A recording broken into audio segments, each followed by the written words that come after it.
কবিতা লিখে মামলায় জড়িয়ে শেষমেশ কৃষ্ণনগর আদালতে আত্মসমর্পণ করে জামিন পেয়েছেন কবি শ্রীজাত বন্দ্যোপাধ্যায়। 2019-এ আইনজীবী রমিত শীল শ্রীজাতর বিরুদ্ধে মামলা দায়ের করেন। অভিযোগ ছিল অভিশাপ নামে একটি কবিতা, যা কবি 2017 সালে সোশ্যাল মিডিয়ায় পোস্ট করেছিলেন। সেই সময় যোগী আদিত্যনাথ মুখ্যমন্ত্রী হিসেবে শপথ নেবার পরই কবিতাটি প্রকাশ করেছিলেন শ্রীজাত। মামলাকারীর দাবি ছিল কবিতার একাধিক অংশে ধর্মীয় ভাবাবেগে আঘাত করা হয়েছে। বিশেষ করে শিবলিঙ্গ সংক্রান্ত একটি লাইন নিয়ে আপত্তি তুলেছিলেন মামলাকারী। সেই অভিযোগে আদালতে মামলা দায়ের হয়। মামলার শুনানির জন্য আদালতের তরফে একাধিকবার সমন পাঠানো হয়েছিল, কিন্তু কবি হাজিরা দেননি।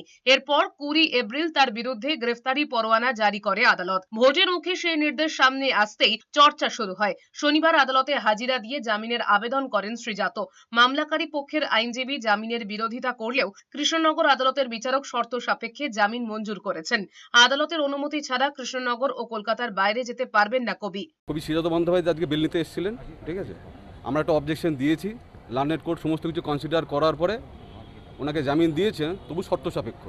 শর্তটা দিয়েছেন, ওনাকে 2000 টাকার বেল দিয়েছেন, কিন্তু একটা লোকাল সিকিউরিটি দিয়েছেন। ওকে লোকাল সিকিউরিটি কৃষ্ণনগরে কাউকে দাঁড় করাতে হবে, অথবা ক্যাশ সার্টিফিকেট করে জমা দিতে হবে।